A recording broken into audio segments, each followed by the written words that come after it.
there trembling right on the edge. But I couldn't. I wasn't brave enough. I should like to be able to say that it was the thought of you and the children that prevented me, but it wasn't. I had no thoughts at all. Only an overwhelming desire not to feel anything ever again. Not to be unhappy anymore. Hello and welcome to Bench Movie Club. My name is Ben. I'm Charlie. Oh, you could have done it after a little drink of tea. You could have had I was drinking, but I was drinking. I thought, I'll take my time and say, Charlie, you can cut out the gap. Don't take chances like that in the future. Come on. Right. Hello, welcome to Bench Movie Club. My name is Ben. I'm Charlie. Today with it. Right. What? Right. Hello and welcome to Bench Movie Club. My name is. You should give a start again because you went hello, because it would be hard for you to edit. Hello and welcome to Bench Movie Club. My name is Ben. And my name is Charlie. Why are you saying it like a... What's wrong with you? Right. What? My name is Charlie. Right, anyway, look. Hello, welcome to Bench Movie Club. My name's Ben. I'm Charlie. Today we're going to be... I was just laughing over that, so that's no good either. You just have to keep the whole... You know what? Just have the whole introduction. Right. And in this episode, we're talking about Brief Encounter from 1945. Yes, starring Celia Johnson. She plays Laura from This Happy Breed, The Prime of Miss Jean Brodie, All's Well That Ends Well. Trevor Howard, that plays Alec from The Third Man, Ryan's Daughter, Superman. Stanley Holloway, who plays Albert from My Fair Lady, Hamlet, The Private Life of Sherlock Holmes. Joyce Carey, who plays Myrtle from Blithe Spirits and Happy Go Lovely. This is directed by David Lean from Lawrence of Arabia. What do you mean from Lawrence of Arabia? Right. He directed. Right, yeah. Who also directed, not he's from Arabia. Right. Directed by David Lean, who also directed Lawrence of Arabia, Dr. Zhivago, The Bridge on the River Kwai. Bridge over the River Kwai. What did I say? I did say that. You said on. The Bridge over the River Kwai. Or whatever. And it's but all three of them are huge films as well. Yeah. David, a huge director, and this is up there with his most famous. And this is so this must have been one of his first ones then, because they all seem like they come after.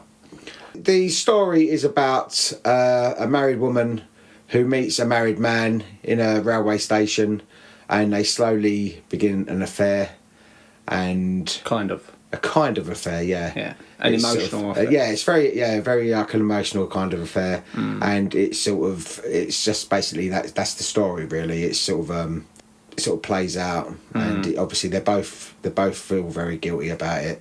Yeah, it's I love this film. I really do love this film. It's such an old English film. I just love like the old English kind of like the manners and the effort people used to make. And this is actually filmed during the end of World War II as well. Did you know that? Yeah. Yeah, oh, okay, you did know that.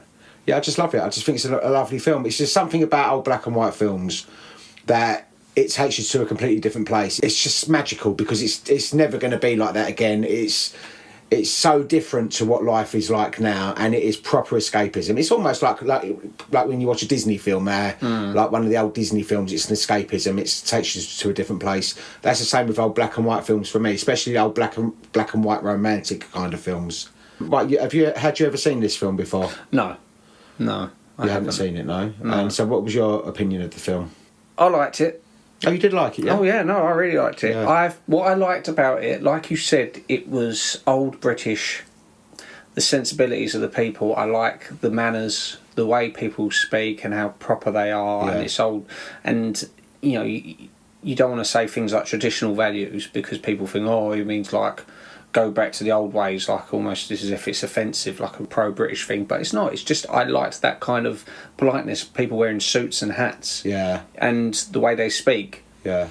Where they speak properly and all the... and she's not in a bad relationship. No, she's not at all. And it doesn't sound like he is either. No, and in a way it reminded me a little bit like Shirley Valentine.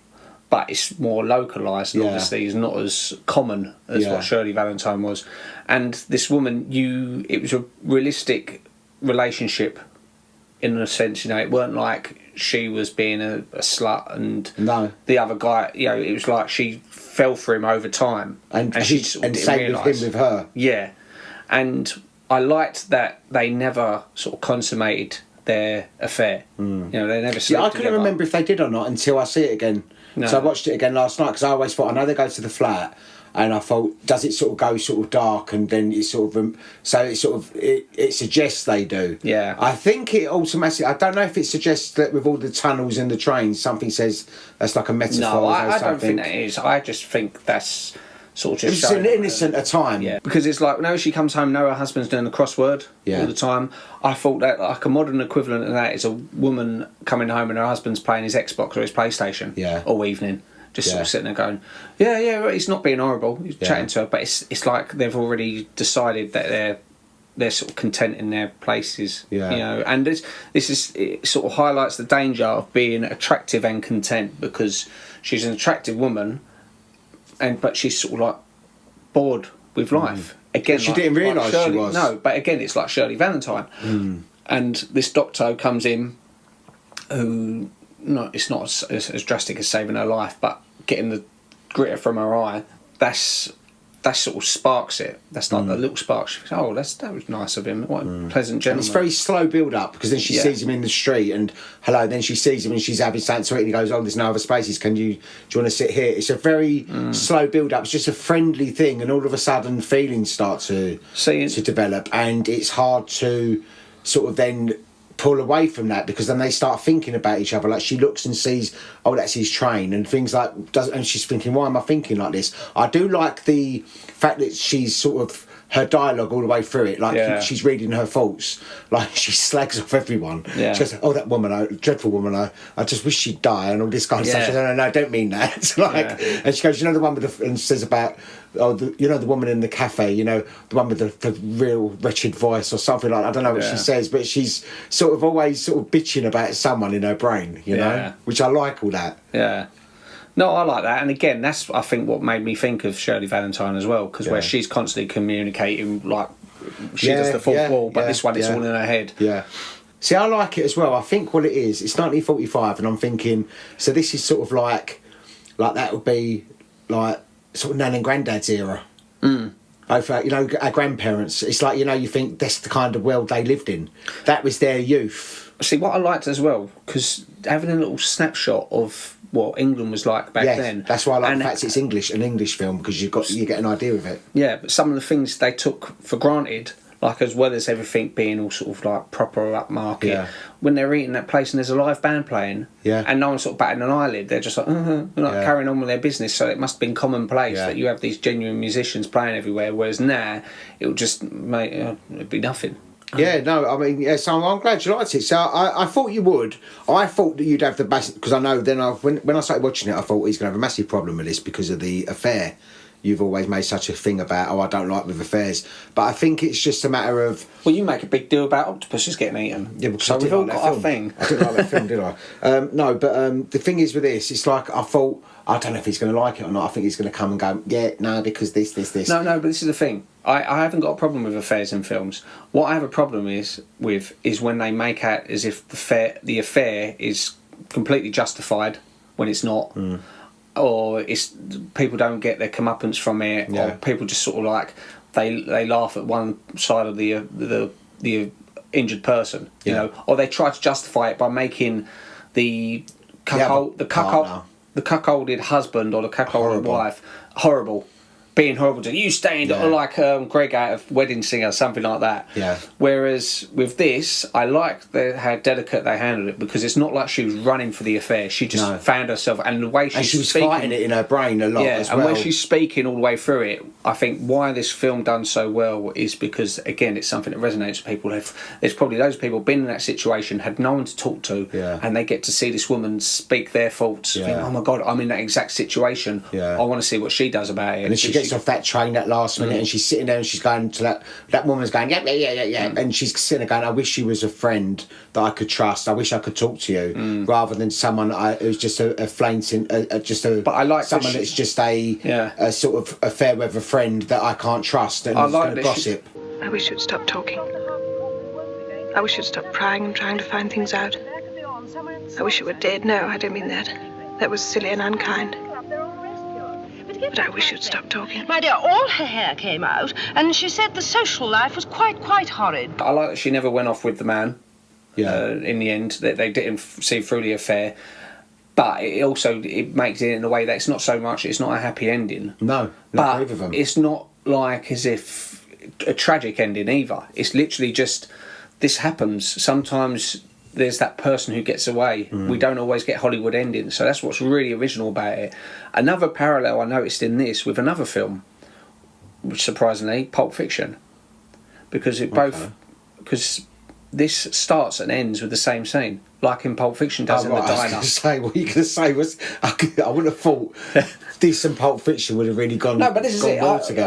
When I see it, when it gets to the end, and I think, this cuts back to this is how it starts. Straight away, I thought Pulp Fiction in the diner. You know, so you get it then, because then it sort of starts off. She's sitting there in the chair. She goes, "Oh, I can't believe it's only been 4 weeks or a few weeks since I've known you," and then it goes back to the beginning when they met. Yeah. Because the first part of it, they're in the corner. You don't realise the conversation they're having. I'll tell you what I loved about it. I loved their proper Englishy voices, but also I loved that woman behind the counter and the train mouse. I love that because they're more common, aren't they? Yeah, but I thought they were lovely characters as well. And it was the gossipy friend. I was like, "Oh, be a dear, get me a tea." Blah blah blah. "Oh, her children are vile." Mummy, come here, mummy. It's my birthday tomorrow, and I want to go to the zoo, and Margaret, she wants to go to pantomime. My birthday's in June, and there's no pantomimes in June. Prince Charles. That's what she sounds like. Oh, no wonder she wants to get away from it all. Mummy, is that you, Mummy? Yes, Margaret? Come upstairs at once, Mummy. I want to talk to you. You're both very naughty. You should have been asleep hours ago. Now, what is it, you two? Well, Mummy, tomorrow's my birthday. And I want to go to the circus. And tomorrow's not Margaret's birthday, and she wants to go to the pantomime. My birthday's in June, and there aren't any pantomimes in June.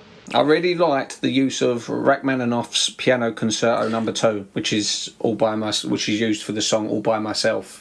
So when that came up, I thought, I would never have. I didn't. Was it used for that? I didn't know that. Is that the song? When you hear it, I straight away I heard the music and I thought, this is All By Myself. Like at the beginning of Bridget Jones, and I thought, this is All By Myself. And you listen to it afterwards, and you'll notice, you go, of course it is. Yeah. But I thought, I didn't know it was a piece of music before that, so I looked it up, and that's what it was, Rachmaninoff's Piano Concerto No. 2. So then I looked up All By Myself, and it says in it, the writer used that piece of classical music to write the song. Celia Johnson, who played the lead, she actually died the day Caroline was born, in 1984. On her actual birthday? On her birthday. The day Caroline was born was the day Celia Johnson died. The day your ex-wife was born, she died. That's 1982, sorry. Not 1984. 1982.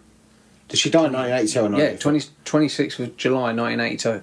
That's when she died, because I thought, oh wow, she died of a stroke, aged 73. That's right, she was playing bridge or something with her friends or something, wasn't she? And then she, Her husband, Peter Fleming, who's the older brother of Ian Fleming. Yes. Done James Bond. He died in 1971, aged 64, of a heart attack. Right. So it's sad. So her husband died like 10 years before, and then she passed on. I know it was people didn't live as long, but still it seems quite young, doesn't it? 64, 70. But they also, I noticed another thing, they look a lot older than they did in them days, because he is actually only 31. Yeah. And she's 36.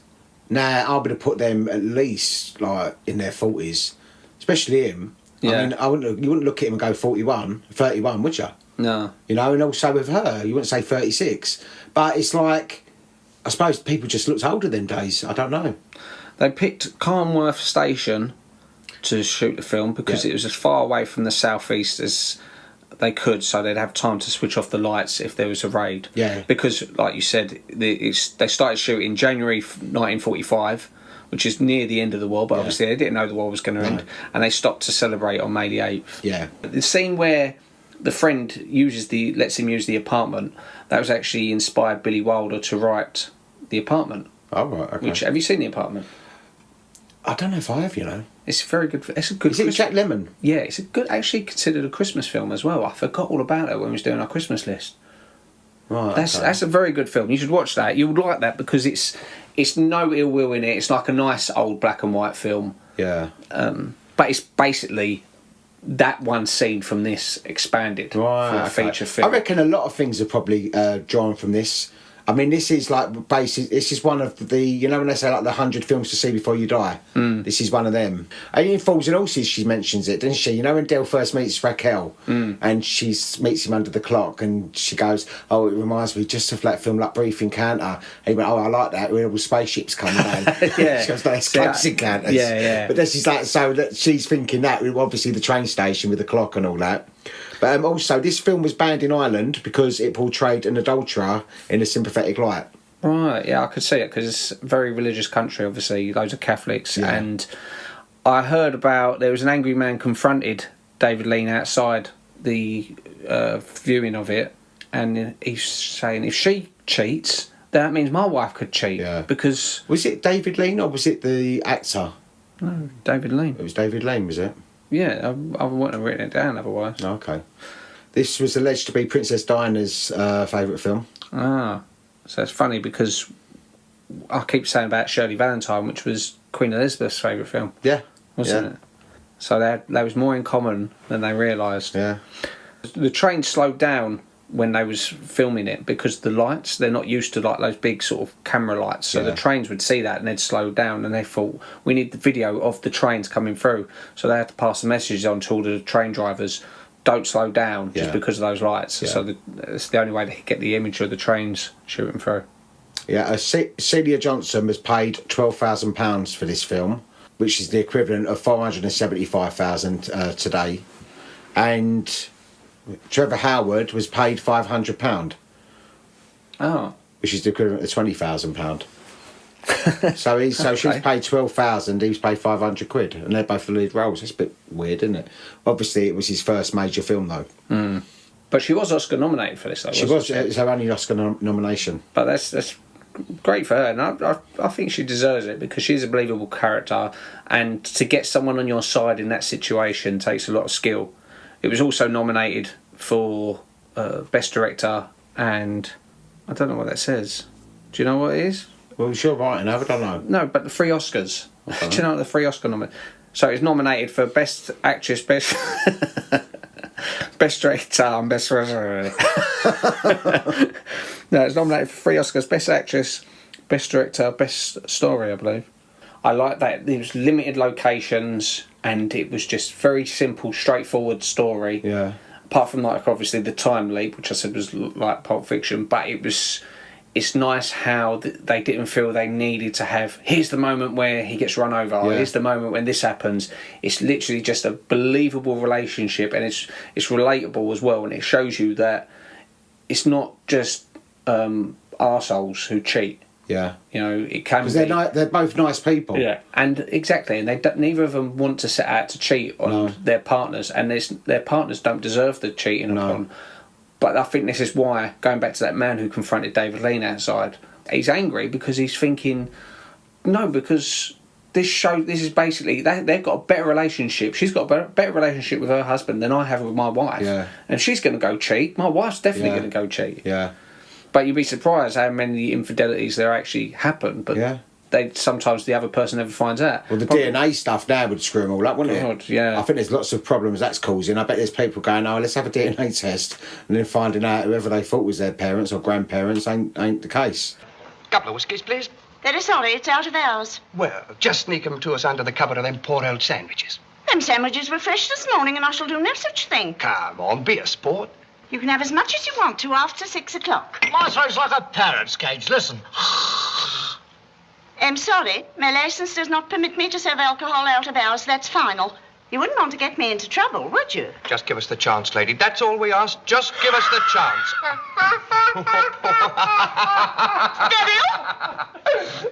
Oh, you know the little girl who speaks like Prince Charles? Henrietta Vincent was, she was actually her niece. Yeah. Oh, okay. Okay, that's cool. I like the fact that I've not seen any of them in anything else as well. Yeah. This is the only thing I've seen. You do like that, don't you?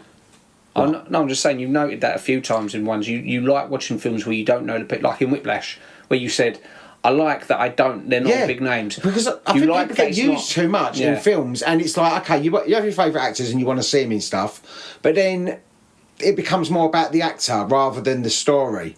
And I like the fact that these were all really well cast, and I loved the light relief, as I said, like with the woman and the railway bloke behind the counter, like their little flirty relationship. And I just thought that was really good. And she's very tries to be prim and proper, like very like sort of East End kind of. Yeah. But she's sort of like got that bit like naughty side you can sort of tell as well, you know. And she's liking him flirting with her. Yeah. Yeah, I thought it was really good. I liked it. I really thought I thought it was good. And as I say, her husband in it was like a decent husband. He was like a loving husband. Wasn't a horrible husband. Wasn't rude. Didn't talk to her like shit or nothing like that. And so it makes it. It makes it even more impressive that you can sort of understand her motives, because on paper she has no reason to cheat on her husband. They're in a happy relationship. On paper everything's fine, and she says that. I'm sure she says that as well. And it's good, especially for the time, to show a woman's perspective like that. Yeah, because you would have thought things like that. Who's going to greenlight the film which is about a woman who cheats? It's bad though, isn't it? Sometimes a film can just catch you. With watching an actor or an actress or something, all of a sudden something happens that you fall for that person, really, in a way. Yeah. And it's not necessarily got to be like a crush or a romantic sort of feeling, but you always get a feeling about it. You get this about almost anything. If you're watching a program that you like, you'll find that you gravitate towards one character, whether it's someone who reminds you of you, or whether it reminds you of someone who you know, or something like that. You watch it and you think, I really like that character. And I really like that person. Yeah. And I shouldn't do, because that actor, I see him in something previous and I couldn't stand him. I watch him in this, I think they're great. Yeah. And you change your opinion on that person sometimes. You see someone in something and all of a sudden you want to see everything that they've been in. My favourite female actor, Veronica Cartwright, I'd known her from Alien, Witches of Eastwick, a few other films, and I thought, yeah, she's good. I never really sort of properly took notice. It wasn't until I watched Invasion of the Body Snatchers from 1977, I think it is, that she stood out a lot more to me. Yeah. And then I thought, I knew who she was. She's a very distinctive looking person. Yeah, she's got I know you mean. Similar look to like Susan Sarandon and Betty Davis, that kind of sort of face. Yeah. And then I thought, oh, she's in those other films. I'm going to watch them again. And then when I revisited them films, I thought, she's the best thing in this. Yeah. But I sort of took her for granted before because of how believable she was, how much she was part of the thing. And now, anything I see her in, she's the highlight for me. I think, oh, good, what's she going to do here? In Witches of Eastwick, she's one with all the cherry pips coming out of her mouth. She's the cherry pips. Yeah. But again, obviously, when I watched Witches of Eastwick as a kid, all I see was Jack Nicholson, Cher, Susan Sarandon, and Michelle Pfeiffer. Yeah. And that was it. That's all you can't. Everyone else was just sort of background. Yeah. But then watching it after, I'd sort of discovered her in my head. She was all I was wanting to see on the screen. I was thinking, she's the best thing. She's a better actor than all them. Yeah. But no, I really like this. From the pretty much within the first couple of minutes, I thought, yeah, I'm on board with this, because you didn't get bored with it or nothing like that. No. Oh, good, and I watched, and the thing is, I watched it late at night as well. Yeah. So, which is always a danger because I could sometimes fall asleep, but I didn't fall asleep. I sat there, I was thinking, I want to know what happens. Yeah. But I don't want to. Like I was saying before in the previous one, I never try and second guess where it's going to go. No. So I enjoyed... You don't know, do you? No. You don't know where it's going to go. And I also was like, whatever decision she'd made, I would have understood it. Yeah. If she ended up having an affair with a guy, I would have understood it. I would have felt sorry for the husband. She's fighting it so badly. And he's probably, you don't see, but he's probably doing the exact same thing in his home life with his wife and his kids. It's like... You know, neither of them are trying to corrupt the other one. They're both they've connected for some reason, and they both know it's wrong, and they both try and fight it, and it's like... See, there was a film that you used to watch quite a lot, that Same Time Next Year. Yes. Now, that I've never seen, but I know the premise of it. Yeah, that's a good film. And they're both cheating. They're both mad. What that is, the premise of that is... It's Alan Alda. Alan Alda and Ellen Burstyn, the mum from The Exorcist. They meet, I think it's in the 50s originally, she's gone away for this weekend thing and he's gone to this conference thing. They both tend to go to this same place each year, like it's something or another, but then they meet and they sort of have a little bit of a fling, but then they meet up. So one day each year, and it sort of goes through like the sort of 50s, then the 60s, the 70s, the 80s. But each time they meet up, it's like they change a lot, and then they sort of No, don't tell me too much because I do want to watch it. Yeah, no. So the IMDb for this was 8 out of 10, which is good, really very good. high. The Rotten Tomatoes by the critics was 93%, and the audience 91%. So fantastic. It's really good. Yeah. Now the budget was 170,000. Yeah. Now it says, and I don't think this is right. It says so it made 87,000. I don't think that's right. This is such a cult classic film. This has been like. Well, but the other thing, it doesn't matter about, it's like for the first few years, Rocky Horror probably didn't make that much. It's only because Rocky Horror hasn't come out cinema. I can't work out the numbers of stuff. No, that's probably right. Because you also remember this film came out 45, so after the war. People haven't really got money to go cinema all the time. The cinema showings. This day, it would have made a lot more than that now. Yeah, cinema viewings in general about that time weren't through the roof. It weren't like the golden era.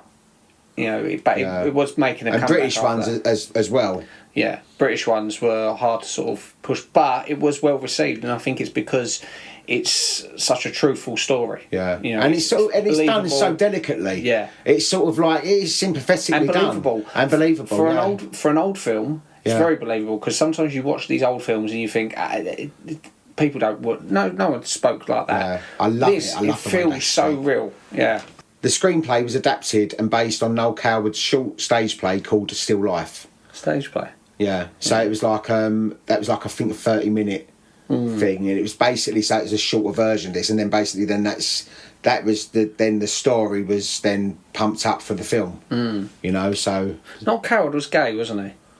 I believe he was. Am I thinking? Is it Noël Coward or was it? Am I thinking of what's his name? Oscar Wilde. I think they both were.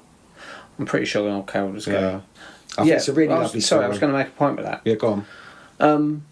I think you find often gay writers can write really well for women. Yeah.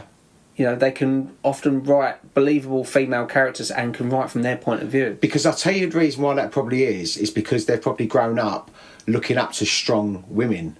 Like looking at like the women around them, like their mothers, the aunts, like the woman down the street. They've probably been brought up on strong women, so they are very empathetic of. Yeah. They understand women. They listen to women. Where the other little boys were going out playing football, they would be listening to maybe their dads and uncles go, "Come here, I'll show you how to kick a ball." Whatever. And they're listening to like the stories that the mums and the aunts and the friends are all talking about and saying this and that. So that's probably that's probably right because I thought was it the bloke. Tony Warren, who wrote Coronation Street, who was gay, and he wrote these really believable, strong female characters like Elsie Tanner and Ina Sharples and Annie Walker and all these kind of ones. That was really sort of strong, very strong female presence on Coronation Street. It's always been a very strong sort of like strong northern woman kind of thing, whereas the men have always and it's always so. And I think as you said, with gay men, I think that they can tap into that side of a woman, that they will sort of see the vulnerable side, and they will also write them in a very real and respectful kind of way, like in this, like she's not like slaggy or nothing like that at all in this. She's they can't help their feelings. They've tried to fight it. She's arguing with herself all the time. She even gets on the train and then as the train's about to pull away, her body just takes over. She just gets off the train. It's like she's just following her instincts, and then she goes to him and he's like, he misses his train on purpose. It's like they're doing things together that, like, she's looking forward to seeing him again. Like the time when he doesn't turn up, she's sitting there, where are you? Oh, like, what's happened? And then all of a sudden she sees him for a couple of minutes and he goes, next Thursday, she goes, yes, like as though it's like she's now, that's given her enough then to last for the next week. And it's totally believable because I've been in situations like that, similar to that, and not necessarily like for cheating and stuff like that, but when you're in a relationship, when that excitement of meeting someone for the new time, and you think nothing else matters. But no, it was a good film. So I was happy with that one. I was hoping you was going to like it. I thought I didn't want to like it. No, I know, because of the grief I gave you for Old Boy the week before. No, but I was hoping, it's only when I started watching it I thought he's not going to like this because of the infidelity part of it, because he's always... But then, as you explained earlier, that it's not you looked past that. It wasn't... It's not like sort of justifying anything. If anything, they end up that she loses out and he loses out. So no one wins, and they didn't actually do anything. Yeah. But I suppose the equivalent of them even snogging is the equivalent of someone having sex today, if they was to meet, you know, because... This is the thing, it is an emotional affair. Sex is given away so easily nowadays. What she's done here is an emotional affair. Yeah, which is even worse in ways. It's more powerful. But, I mean, it's worse, but it's also, again, I respect how they handled it, because when it hits you like that, you can't always control it. Unless a person would have given it straight away. In fact, they might have even tried to pursue it, you know. Yeah. And also it ends, because you know it ends because that's the beginning, and then she's recapping it. It ends the end is at the beginning and begins at the end. Yeah, that's it. See, so I'm glad you liked it then. So you'd never heard of this film before then? I'd heard of it, but I hadn't seen it. Yeah, and you didn't have no idea what it was about or anything. No, as I said, for the brief encounter, the title in my mind, I thought of was it Affair to Remember? That's right, yeah. Yeah, right. For some reason that had popped into my head because I couldn't remember what it was called. Yeah, that's colour, that one. That is colour. That's how you tell the difference. That's the only difference between them. Yeah, no, but I do remember that film, it's in colour. It's when I ain't going to say what happens in that because we might do that one down the line. Anyway, okay. Okay, well, I'm really glad you like that one, Charles. I did say it was tossed between that and two others, but I'm glad I picked that one because when I put it on the other day, it does take you back to... I was sitting there, I really enjoyed watching it. Yeah, and it doesn't outstay its welcome. It's a good pace. Yeah. I love a black and white film. I do love a black and white film, you know? People seem to have a bit more morals back then. Yeah. You know? Yeah. It was just nice. It was just lovely to see. And as I say, it's like looking back and going, like our grandparents would have been walking around in the background there somewhere as like extras because it's like that's kind of where they was living in at the time. Do you know what I mean? Yeah. But yeah, no, lovely. Okay, well, I'm really glad you liked it. I was hoping you would. So, right, so what have you got for me for next week then? Right, now, know, getting into this podcast thing with me, and eventually you'd have to do a superhero film, right? So you've done me with that Squid thing last week. Now listen. The first of the Marvel Cinematic Universe. Howard the Duck. Oh, okay. Right, okay. So I thought I'd wind you up a bit, but Howard the Duck is actually considered. I like Howard the Duck. It's considered by many as the first of the Marvel Cinematic Universe because he's from Marvel Comics. Originally, Howard the Duck was a comic book by Marvel Comics. Was he a superhero then? Well, no, it's him. It's Howard the Duck. Is he in the new ones? They've got him in the background, a couple of little Easter eggs of him. Oh, he's not like one of the sort of the Avengers. And no, but he's like he'll pop up in Guardians of the Galaxy and say one line or something. But what's his superpower? It's nothing. He's just He's just a duck. Yeah, Marvel Comics isn't just superheroes. Oh, okay. They got him to interact with like Spider-Man, so he's part of that universe. But yeah, this was universally panned. Howard the Duck, but I think I'm rightly so. I love the film, and that's why we're going to do it next week. I loved it when I was younger as well because I watched it in the 80s when it first came out, and I thought it was brilliant. Yeah, and Liam Thompson looks gorgeous. I mean, I haven't seen it for years, so I don't know if it's dated well, if it's aged well, but I'm sure from what I remember of it, it will take me back to that kind of time. It's for me. It stands shoulder to shoulder with all the other sort of 80s classics of that era, you know. People take it too seriously or they don't know how to take the tone. They go, oh, it's inconsistent tone or whatever. I think you're taking things too seriously. Yeah. You know, take it for what it is. This anamorphic duck comes to Earth and interacts with the people there. And that's all it is. We'll talk about it next week. Good choice. Okay, then well, thanks for listening and we will catch up with you soon. Bye-bye. Bye-bye. I've only known you for 4 weeks. We only talked for the first time last Thursday week. Last Thursday week. Has it been a long time for you since then? Answer me truly. Yes. How often did you decide that you were never going to see me again? Several times a day. So did I. I love you. I love your wide eyes. The way you smile. And your shyness. We're neither of us free to love each other. There's too much in the way. There's still time. If we control ourselves, behave like sensible human beings, There's still time